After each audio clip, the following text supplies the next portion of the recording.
Jornal de hoje começa falando sobre o perigo dos loteamentos clandestinos. Na segunda reportagem exclusiva sobre a venda de lotes irregulares na região serrana capixaba, você vai ver que essa prática destrói a natureza e coloca em risco a vida dos compradores. A reportagem é de Alex Cavalcante e Guilherme Andrade. Desmatamento irregular, terraplenagem, corte de espécies nativas e ameaçadas de extinção. Ameaça ao meio ambiente e também à vida dos futuros compradores. A legislação estabelece que a Prefeitura de Domingos Martins pode dispensar os empreendimentos de licença ambiental, mas para isso o talude, ou seja, o corte na encosta, tem que ser de no máximo 3 metros, o que não é o caso aqui. Dá para ver que a altura aqui é muito superior a isso. Nesse loteamento clandestino, o problema é multiplicado por 9. Na encosta do morro foram construídos 9 platôs de, em média, 150 a 200 metros quadrados de área. Mais uma irregularidade, já que nessa região o fracionamento mínimo permitido para as propriedades é de 30 mil metros quadrados. Para completar a situação, todo o terreno removido para a construção dos platôs, a terra solta, foi colocada aqui na beira da estrada. Quando a primeira chuva vier, toda essa terra vai descer e assorear os córregos da região. Quem compra um lote aqui, um lote desse, achando que vai ter uma casa de campo, pode estar se colocando em risco. Nós queremos justamente mostrar isso, que a pessoa, a primeira coisa, ela responde também como coautoria por crime ambiental. Quando você compra algo irregular, quando você constrói irregularmente na região serrana, principalmente no meio da mata, em loteamentos irregulares, a pessoa também pode responder por coautoria no crime ambiental. Apesar da lei restringir o fracionamento das propriedades, em todo o município de Domingos Martins, os anúncios se multiplicam.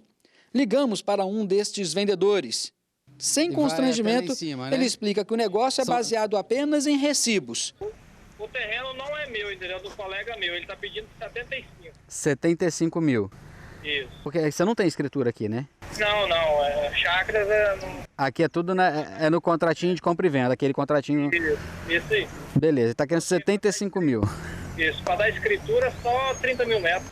E revela que no momento da nossa conversa está preparando outro platô para a venda. Certo. Ah, você está aqui perto? Se eu quero vir aqui, se eu quero cortar um platô aqui, o cara vai vender ele. De lote em lote, um problema ambiental e social vai se agravando. As construções avançam sobre áreas de preservação, como aqui, às margens do rio Jucu. A ocupação desordenada, pouco a pouco, vai matando os rios. Além do assoreamento provocado pela terra solta nas margens desmatadas, o rio Jucu sofre cada vez mais com a poluição, recebendo esgoto in natura das centenas, talvez milhares de residências construídas clandestinamente às margens do rio. E vale lembrar que a grande vitória depende dessa água para seu abastecimento. As construções, elas começam a ser feitas dentro da área de proteção ambiental, trazendo também nas enchentes o risco dessas casas serem levadas, destruídas, como também a questão do esgoto sanitário, lixo que vai ser queimado na beira do rio, degradando também o rio Jucu nessa região. Os loteamentos irregulares estão dando origem a novos bairros, que não têm nenhuma infraestrutura. Nós estamos agora na localidade de Santa Isabel, ainda município de Domingos Martins. E aqui, nesse loteamento, há pelo menos 3 irregularidades flagrantes. Para começar, o loteamento foi construído às margens da BR-262. Logo ali em cima, onde estão aquelas árvores mais altas, passa a BR-262. E, portanto, o loteamento foi construído sem respeitar o limite mínimo de 25 metros de afastamento da rodovia. Além disso, como se pode ver, aqui tem a fundação de uma casa, ali já tem outra casa. O fracionamento mínimo, que para essa região ainda é de 30 mil metros quadrados, não está sendo respeitado. Outro problema grave é a construção na margem do córrego. As casas praticamente estão sendo construídas sobre o córrego. Parte da margem ele foi aterrada, inclusive usando pneus. E para ter ideia do isolamento dessas residências, aquela casa ali, olha... O acesso só é possível passando por essa ponte de madeira. As casas são construídas sem projeto, licença ou fiscalização. Literalmente avançam sobre o rio e em costas íngremes. Os moradores evitam falar com a nossa equipe. Parecem não entender que estão em uma área de risco. Diante de tantas irregularidades, tentamos conversar com um dos principais corretores de imóveis da região. Vendedor da maior parte dos lotes mostrados nesta reportagem, João Batista Gaiotti não quis gravar entrevista, mas recebeu nossa equipe em seu escritório e afirmou que todos os seus negócios são feitos dentro da lei. A prefeitura ela não está deixando fazer a tal do condomínio e tal, coisa assim. Mas assim, o que a gente faz? Pega a área, uma área maior, pega uma área assim de 3 hectares e coloca umas 10 pessoas assim, que o cartório faz e o registro, entendeu? E aí está sendo permitido, então, dessa forma.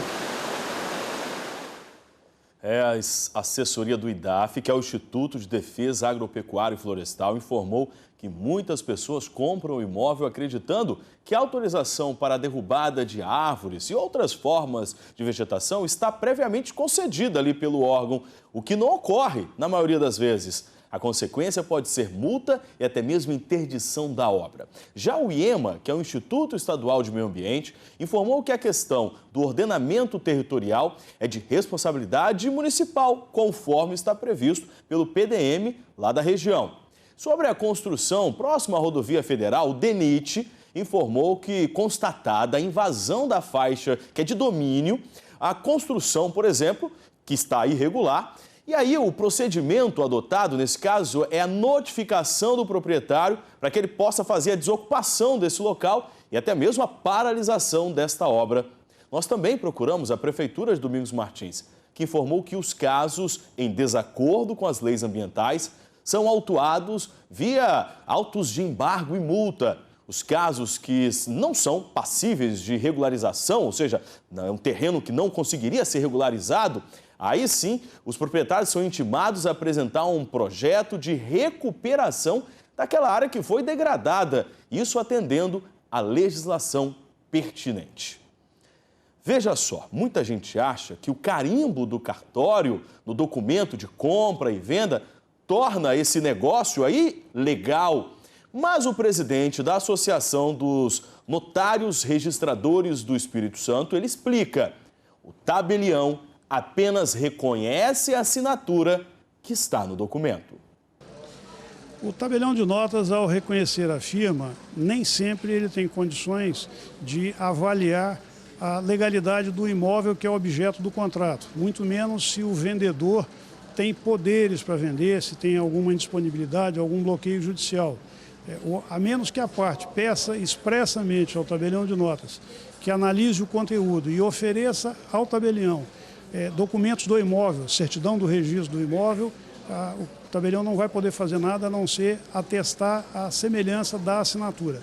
Qual a orientação que o senhor dá para quem está comprando um imóvel, se cercar, ter as garantias de que aquela transação é legítima? Não compre imóvel sem que a pessoa que está vendendo apresente a certidão do registro do imóvel. Não compre imóvel sem que o corretor de imóveis, que tem responsabilidade civil, assine o seu recibo, assine o seu contrato. Procure, se possível, um cartório de notas ou um advogado ou um corretor que efetivamente se responsabilize, que assine o documento e aí ele tem responsabilidade civil por qualquer ilegalidade. Para a gente finalizar, o documento que atesta a propriedade sobre um imóvel não é aquele contrato de promessa de compra e venda, é a escritura. É a escritura registrada.